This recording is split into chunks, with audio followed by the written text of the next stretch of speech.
Assalamualaikum warahmatullahi wabarakatuh. Selamat pagi, Ibu dan teman-teman. Kami dari kelompok 2 akan mempresentasikan tentang penerapan sanitasi dan hygiene, kesehatan dan keselamatan kerja atau K3 pada restoran siap saji. Studi kasus restoran siap saji McDonald di Kota Tegal. Selanjutnya, perkenalkan terlebih dahulu anggota kelompok 2 ada saya sendiri, Amalia Harmudiasari, dan teman saya, Anissa Zuhro Aurelia. Selanjutnya kami berterima kasih terlebih dahulu kepada Sivitas Akademik Universitas Brawijaya, kepada Bapak Rektor, Profesor Dr. Insinyur Nufil Hanani, beserta jajarannya, dan kepada dosen pengampu mata kuliah K3 LH, yaitu Ibu Profesor Dr. Insinyur Komariatus Solihah. Selanjutnya, ya, di sini kelompok kami akan mempresentasikan apa yang ada di daftar isi. Yang pertama ada tinjauan empiris, yang kedua ada tinjauan teoritis, yang ketiga ada metodologi penelitian, yang keempat ada penerapan manajemen K3, sebelumnya yang kelima ada sanitasi dan hygiene di McDonald Tegal, dan yang terakhir ada kesimpulan. Selanjutnya akan dipresentasikan oleh teman saya, Anissa. Penelitian yang kami lakukan, kelompok kami melakukan tinjauan empiris dari penelitian terdahulu. Yang pertama dari Tri Prasetyo Hadi Atmoko tahun 2017, Yesi Harnani dan Tri Utama tahun 2018, lalu Nur Aini 2017, Syafran Arazi tahun 2020, Sakriani dan Purnama Sidebang tahun 2016. Kelima penelitian ini menjadi tinjauan empiris yang menjadi landasan pada penelitian kami. Selanjutnya ada tinjauan teoritis yang menjadi landasan penelitian ini. Yang pertama adalah pengertian hygiene dan sanitasi menurut Departemen Kesehatan RI tahun 2004, yaitu hygiene adalah sebagai upaya kesehatan dengan cara memelihara dan melindungi kebersihan subjeknya, seperti kebersihan piring, membuang bagian makanan yang rusak, untuk melindungi keutuhan makanan secara keseluruhan. Sedangkan sanitasi menurut Depkes RI tahun 2004 adalah sebagai upaya kesehatan dengan cara memelihara dan melindungi kebersihan lingkungan dari subjeknya. Selanjutnya, kami juga melakukan tinjauan teoritis berdasarkan keputusan Menteri Kesehatan RI nomor 965 Menkes SK 9 SK 11 tahun 1992 yang mengatakan bahwa sanitasi merupakan segala upaya yang dilakukan untuk menjamin terwujudnya kondisi yang memenuhi persyaratan kesehatan. Dalam hal ini, persyaratan kesehatan yang dimaksud adalah keadaan lingkungan yang menyehatkan.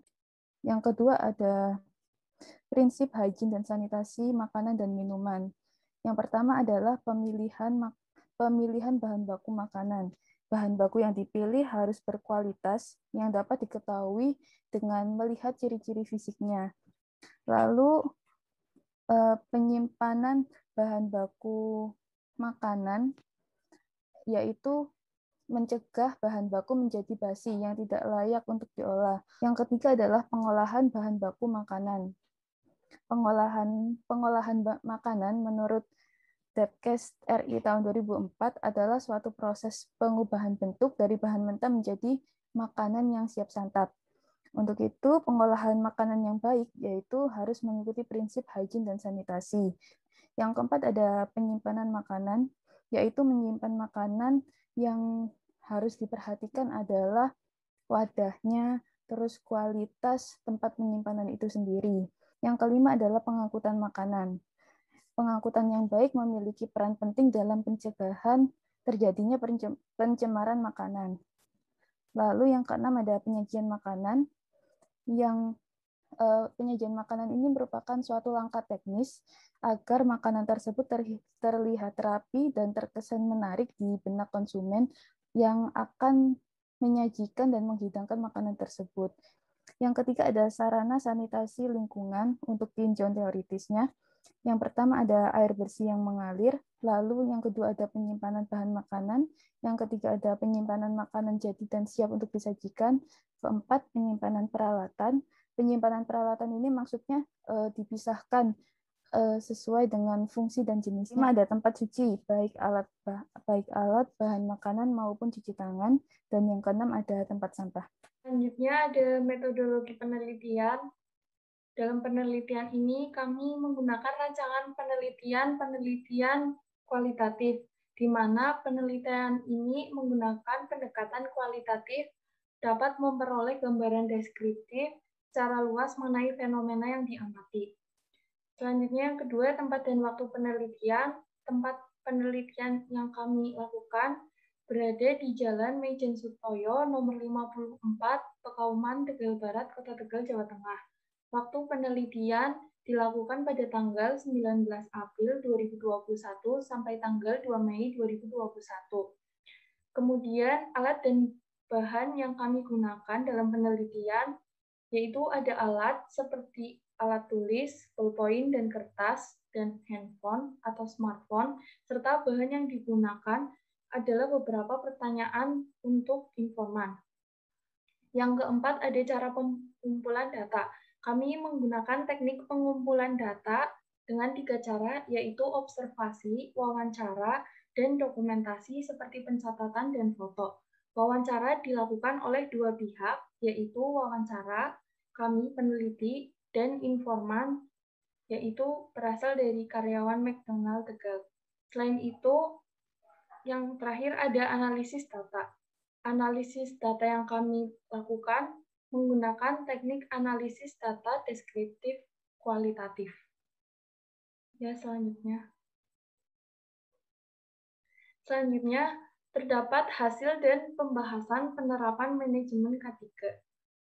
Yang pertama, yang kami amati, penerapan manajemen K3 di McDonald Kota Tegal sudah sesuai dengan peraturan pemerintah Republik Indonesia nomor 50 tahun 2012, di mana peraturan pemerintah tersebut didasarkan pada peraturan Menteri Republik Indonesia nomor per 5/Man/1996, di mana peraturan Menteri Republik Indonesia tersebut mencakup tentang tenaga kerja, khususnya bagian sistem manajemen kesehatan dan keselamatan kerja, di mana terdapat struktur organisasi, perencanaan, tanggung jawab, prosedur, dan proses pelaksanaan manajemen K3, sumber daya yang diperlukan dalam penerapan, pencapaian, pengembangan, dan pengkajian, serta evaluasi kebijakan dalam sistem manajemen K3. Di sini McDonald Kota Tegal sudah memiliki struktur organisasi yang sesuai di dalam perundang-undangan manajemen K3. Selain itu, penerapan sanitasi dan hygiene juga termasuk ke dalam perencanaan dan pelaksanaan manajemen sistem K3. Berdasarkan hasil pengamatan yang telah dilakukan oleh kami sebagai peneliti, kami dapat menyimpulkan bahwa area umum yang terdapat di McDonald Kota Tegal itu sudah bersih dan tertata rapi, seperti tempat parkir yang luas untuk jenis kendaraan motor maupun mobil. Lalu area dapur dan restoran juga memiliki ukuran 8 meter x 5 meter dengan kapasitas pegawai 3 hingga 5 orang dengan fasilitas dapur seperti chicken tray, sendok, dan lain sebagainya. Lalu juga terdapat tempat penyimpanan bahan baku yang berbeda untuk jenis bahan baku yang berbeda seperti ayam, susu, telur, dan sayuran. Pengelolaan bahan baku yang dilakukan juga dilakukan sebelum masa expired yang sesuai dengan standar operasional prosedur first in, first out. Kemudian penyajian pada restoran ini dilakukan sesuai dengan standar fast food McDonald International, yang di mana penanganan limbah itu dilakukan di lahan belakang restoran ini dengan pembagian limbah kering yang terdiri dari sampah organik dan anorganik. Lalu terdapat juga limbah basah atau air yang kemudian difilter menggunakan metode IPAL.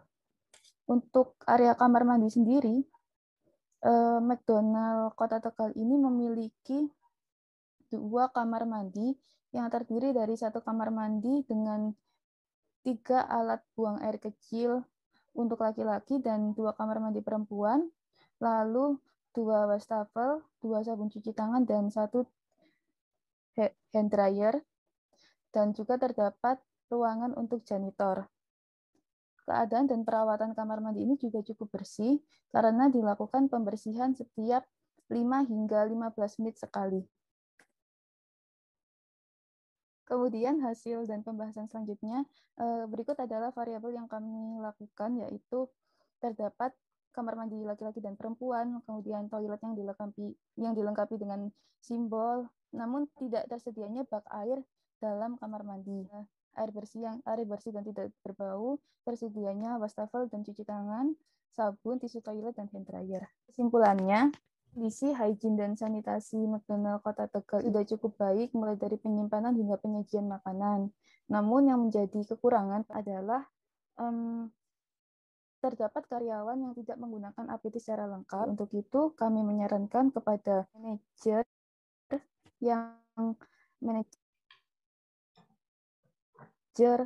manajer perusahaan tersebut untuk menerapkan peraturan tegas untuk mengatur karyawannya menggunakan APD secara lengkap.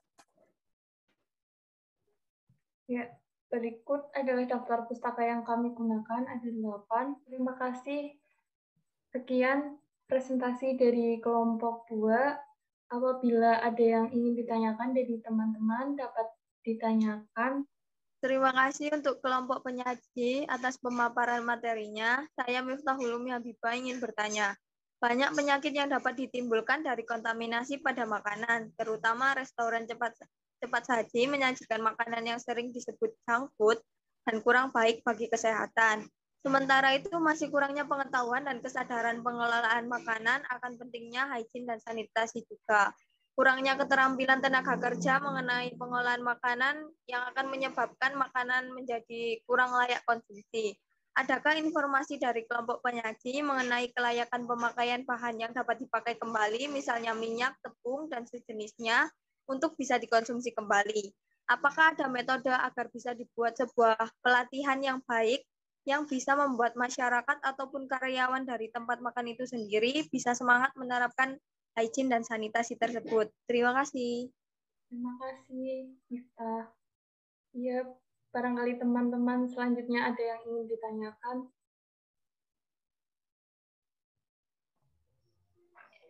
Baik, izin bertanya pada kelompok 2. Ya. Terkait dengan masa pandemi saat ini, apa ada kebijakan hygiene khusus yang diterapkan di McDonald Kota Tegal? Kemudian bagaimana tindakan pencegahan pada pekerja yang ada di dapur? Mengingat mereka kan bisa saja membawa virus gitu, membawa virus COVID itu dari luar. Terima kasih. Terima kasih, Putri. Terima kasih, Putri. Ya, saya akan menjawab dari pertanyaan Mita.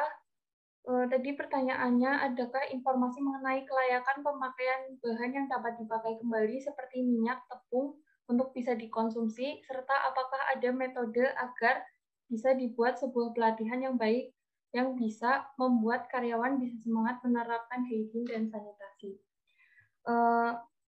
Informasi yang kelompok kami dapat, yang pertama, terkait pemakaian bahan tentu saja digunakan sebelum masa expired atau sebelum masa habis kadaluarsa. Selain itu, sudah ditetapkan standar operasional prosedur FIFO, yaitu first in first out. Jadi di mana manajer mengecek bahan baku di dapur apakah sudah habis atau belum. Itu dilakukan setiap 3 hari sekali. Selain itu, bahan yang digunakan seperti beras maupun ayam, telur, atau tepung digunakan selama 3 hari tersebut. dan minyak diganti selama 1 hari atau 2 hari. Selain itu, apakah ada metode pelatihan khusus bagi karyawan? Sejauh ini belum ada. Namun, semenjak pandemi, manajer memberlakukan ketat terkait dengan keamanan dari pengunjung maupun dari karyawan restoran. Dan karyawan sendiri disuruh menggunakan APD lengkap seperti face shield, masker, hand gloves, dan disuruh menggunakan seragam mulai dari tempat kerja. Ya. Apakah sudah menjawab, Miftah? Baik, kelompok penyaji sudah bisa menjawab. Terima kasih. Terima kasih. Sama-sama, Miftah. Selanjutnya, saya akan menjawab pertanyaan dari Putri. Apakah ada kebijakan hygiene khusus di masa pandemi?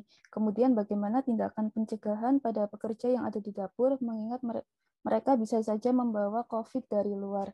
Seperti yang telah dijelaskan oleh teman saya, Amalia, kebijakan hygiene khusus di masa pandemi ini melakukan pembatasan kunjungan dan selalu melakukan pengecekan suhu tubuh serta melakukan menyemprotkan hand sanitizer kepada tangan pengunjung. Itu adalah langkah pencegahan yang dilakukan di restoran ini. Kemudian pencegahan pada pekerja yang ada di dapur. Restoran ini membuat sebuah peraturan, yaitu karyawan yang sebelum masuk di dapur harus menggunakan pakaian yang bukan seragam dari rumah. Setelah sampai di tempat kerja itu, mereka ganti pakaian dan menggunakan APD yang lengkap. Seperti itu aturannya. Apakah menjawab, Putri? Baik, terima kasih atas jawabannya untuk kelompok 2. Untuk itu, sekian dari kelompok kami. Terima kasih dan selamat pagi semuanya. Teman-teman.